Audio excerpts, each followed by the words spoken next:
morning, everyone.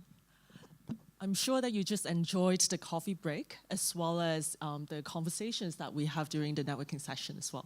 So thank you for joining this session today. And today we are talking about the breaking barriers as well as the gender inclusivities with the topic. So I have Uti with me today. So it's very pleasure to have a chance to get connect with you. Yeah. So maybe I just introduce myself. So thanks, David, for a brief introduction. So I'm from All Star Women in Asia Pacific. So it's an organization not just for women, but also for everyone who supports women in tech, in particular for the Web3 space. So as my profession, I'm from PwC in Asia Pacific. So my responsibility is on the digital assets, digital products, go-to-market activities, and I do collaborate with a lot of different clients, vendors like yourself, as well as the thought leaders in the room as well on very different topics, including Metaverse as well as XR. So maybe I'll just pass the time to Uti to introduce yourself briefly. Thanks very much, Hirali. So everyone, nice to meet you today. I'm Uti Nilamsari. I am a medical doctor that got my master's degree in medical visualization. And then over the past 10 years, I've been trailblazing the field of medical illustration in my country, Indonesia. And in the recent years, I'm jumping into creating customized XR solution for healthcare in my country. And let me tell you a bit why. Hillary, maybe you can help me with my slide. Thanks. So this is my country, my beautiful country, which is very unique, everyone, compared to others and to others' country, because we have thousands of islands. So this is the reality, the real barriers between areas. So we have the Human Development Index, which is some area lacks 1 decade between other area. Maybe we can see this is only up to 0.5 point, but it should, there's an insight within this image that it lacks 1 decade development, including education. So how to overcome this lag? Slide. In education, particularly in healthcare education, especially nursing and medical education, we have been creating hundreds of medical illustration, hundreds of medical animation and video, but almost all of them will only address the lower part of this triangle, the Miller pyramid of clinical competency. But in medical education and nursing education, we should address the top of this triangle. Next. So until today, I haven't seen any other technology other than virtual reality that can tackle 3 domains of learning. So in medical education, we should tackle these 3 domains, the cognitive one, and then behavioral domain, and affective learning. And until today, I haven't seen any other media or any other teaching tools that can tackle simultaneously in these 3 domains. Next. But this is how the situation today in my country, and I believe in the other parts of Asia, that there are a lot of women from disadvantaged background, and maybe the accessibility for high quality education is not on par to the other side of the world. So this is the situation, and that's why I really motivated to have a lot of people, all the people have the accessibility to high quality education. Next. And this is the motivation. If we educate a woman, then you educate a nation. That's what I'm going to do with everyone here, I believe. Thank you. Thank you, Uti. So I think like my first question for you today is, so in the last day and a half, so we have been hearing a lot of different technology advancements, as well as like the specific, industry applications for the Metaverse and XR. So as a leader in XR and Metaverse, what challenges do you see that we've moved forward with this kind of increasing rate of adoptions, and how would you think that it would be addressed more effectively? Okay, for the adoption. Okay, so I think first one, is the for the user adaptation. In my experience, especially in a healthcare setting, the professionals is reluctant to have another high, newer technology. They are reluctant because they are enjoying enough with the, conventional one. But for me, it should be just the time that they will receive it. But to make it easier, what I was doing is I teach them just a short time, just a short lecture to introduce about this technology, and then also in a project we guide them from zero until finish, and nothing like they ask us and then we build from 0 to 1, but no, we are there from the zero. So in the planning section, we are there, and then in the finishing section, we are there. And the second one is the maybe high developmental cost, but I believe in the near future, the software and the hardware cost will be really, really lower. And we all know that artificial intelligence is increasingly helping us to do this. And the third one, I think the most important thing that we won't be forgotten until the next years is the high quality content. Maybe you can navigate to this slide. Yes. So. So high quality content is really important if you want to make adoption for XR technology everywhere.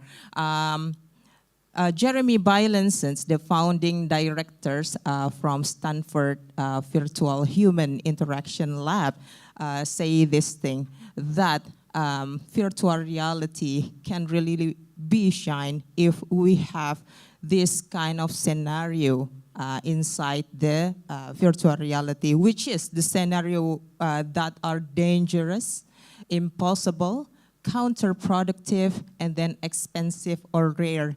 Like in the medical setting, imagine how rare it is to have like training to take out some kind of a brain tumor, something like that. That is very dangerous to do. That is very expensive to be replicated in real life. That's why VR will really help with this. Yeah, that's. Thank you, Uti. So I think for more relevant questions that we actually have been seeing some of the questions from the Hoover app. So if anyone on the floor that you have any questions to us, then feel free to ask us as well. So how do you see the healthcare education been affecting or influencing on the Metaverse and XR industry as what the audience has been asking through the Q&A app? I see. Is it in the current situation or in the future? In the future. In the future, okay. So in the future, I am really optimistic about the XR and Metaverse in healthcare education. So maybe we all can imagine. I will give 2 examples. For the preclinical. So clinical is something that we train with the patient, but preclinical is the foundation of the knowledge. So in preclinical, we have the education about human structure or anatomy. The gold standard to educate about anatomy is cadaver. Cadaver, that brown one, life-size human. The thing is that cadaver is more and more scarce and very expensive for the institution or university. So imagine if we have a real-size cadaver, colorful, life-size, standing in front of us with the really detailed structure, and then we can differentiate which is the artery, which is the vein, which is the nerve. And then in the future, while AI also incrementally developing, let's imagine if we have an AI-powered tutor that the tutor can one-on-one guide the student, and then the student can get onto the headset and then go into the cadaver and then ask the question to the tutor. If he doesn't ask the question, then the tutor will ask, because we have the learning objective in that class. And that's the language barrier also can be vanished with the AI. That's the one example. And then the second example is the virtual hospital. So medical education have this hospital to train their student. So every student needs to meet and interact with the patient, and the patient should have, the student should have to experience some cases or maybe like diverse range of diseases. So imagine if we have this kind of virtual hospital that the patient is AI powered.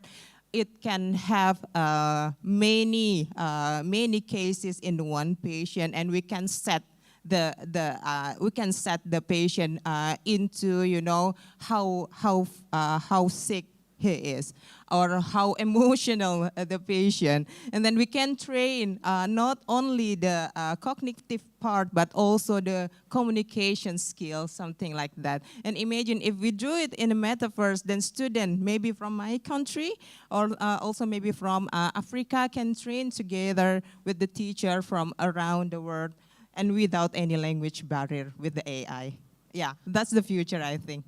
Yeah, that's definitely fascinating. Like when I'm using the ChatGPT, yeah, then I'm just doing the translations and exactly. Without any hassles. Like of course it's not like a perfect world. Like we can do it conversational as what we are doing on the stage.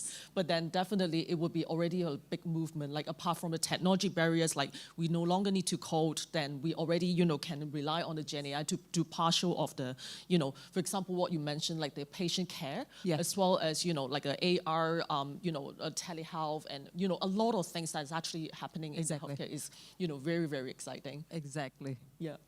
So how about me then, talking to you, Hillary? So I think like for me, like just coming from quite a different perspective, like because today we only have two of us on the stage, so I'm taking it up in the very last minute to share a bit experience that we did. So for PwC, we do have the Metaverse and XR advisories. So I'm not trained as a a programmer, developer, or with a technology background. So I first started is actually something that is completely not related. So I'm doing something for a commercial movie as a start. And then after that, because of the, the wave from all the technology advancements, so I have been, in the first wave. Unfortunately, Casey's not with us today. So I actually used to have a lot of fightings with the Meta on all the advertising, as well as the technology-related disruptions discussions. That is when I was still in the digital advertising background. And now with my role with PwC, so I have been helping them with the digital disruption, digital marketing, as well as to learn more about the Metaverse and XR. How would it be able to apply it to our clients with PwC? So the clientele that we have, like including like banking and finance, we also have been launching something related to the ESG Metaverse last month. We have quite a lot of deep conversations on how the Metaverse will be enabled for the vertical farming, how we will be able to use this technology, be able to help or to tackle on the forestry issues.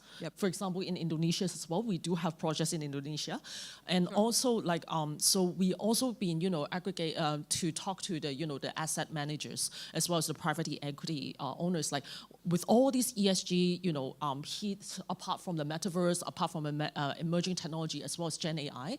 So how would we helping them to make sense of to put this technology into their business context and to help them to drive all those, important, no matter it's because of a compliance push requirement, as well as, they are really themselves, they really want to transform, they want to, do in the future banking, future of, technology as a leading provider in the field. So we are helping them on this journey.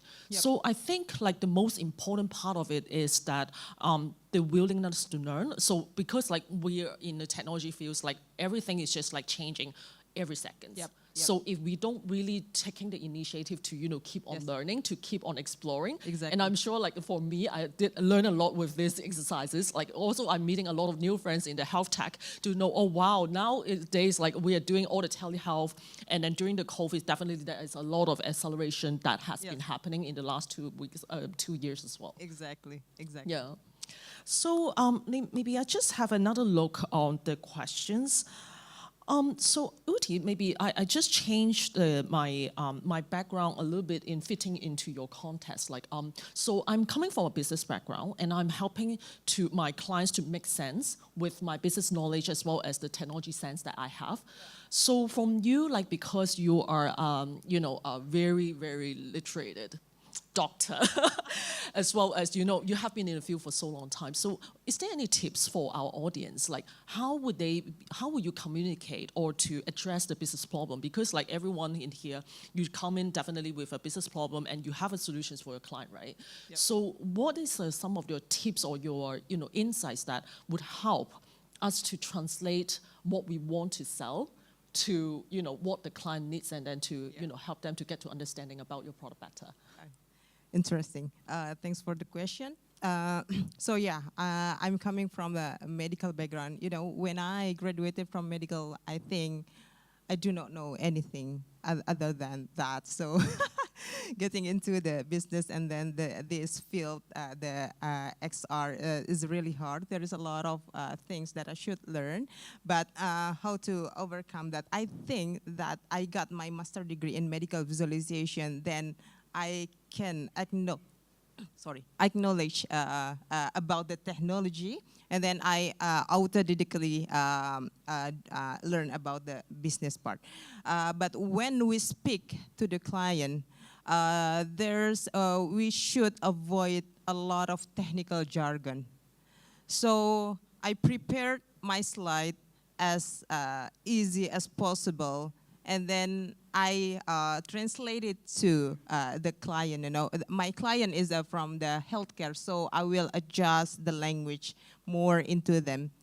And then when I go back to my developer team, then I translate that medical jargon into the technical jargon. So my tip is you need to have the middle person that understand about the field, but also about the technology and business, and that will be really, really helpful for the whole journey of the project. And additionally, if the clients is motivated to go more into the project, then we can, we can encourage them to jump into like minimum at the bare minimum. We go to the storyboarding together, because storyboard is easy, the learning curve is not really high. So if the clients wants to go with us doing the storyboarding, that will be really helpful for us to finish the project as they want and as also we want. That's the goal, yeah. That's fascinating. You just make me just recall one of my day-to-day job that when I'm talking about, like I'm doing the digital products go-to-market. Sure. So in PwC, we do have our own in-house developer to develop our network products. And we also, align with a lot of, big and small players in the market to, deliver, for example, the Metaverse solutions for our clients. So when this, no matter it's our partners or, these alliances partners that's coming in to me, and the first thing that we are always been asking, like, what is your unique selling proposition? And what would you trying to intend to solve? Because for me, as a non-technical person, so if the person comes in and would make me understand what is their product, and then I will be able to help them to translate the product for the clients who are not necessarily to be the practical practitioners in the field. So usually, for example, there's one case that I deal with. So in the US, the key buyers of all these health products is actually not the health, and it's not necessarily the health operating providers, but the insurance companies. because they need to validate on all these informations for whether it will be, legitimate for their business in order to make the claims for the US, because, for the US insurance is actually very big. So these are some of the things that when it comes to insurers, for example, they would need to know your technology. They would need to know how they would be able to validate and, make it accurate to, to proceed with the claims. And all these data would flow in, would be able to, making them to have some actionable insights. How would they be adjusting on their strategies in order to, make everything make sense in terms of the business context. Exactly. Awesome. So I think we have all the questions, and I thank you so much for your time in participating. But I'm sure that our conversation will be carried on. So definitely come to say hi, and definitely look forward to meet some of you in person. So feel free to have a snap on for our linking contact, and in case if you want to learn more about all our services, as well as All Star Women Asia Pacific, feel free to let us know. Thank you again so much for your time, and I will just pass the time to the floor. Thank you so much.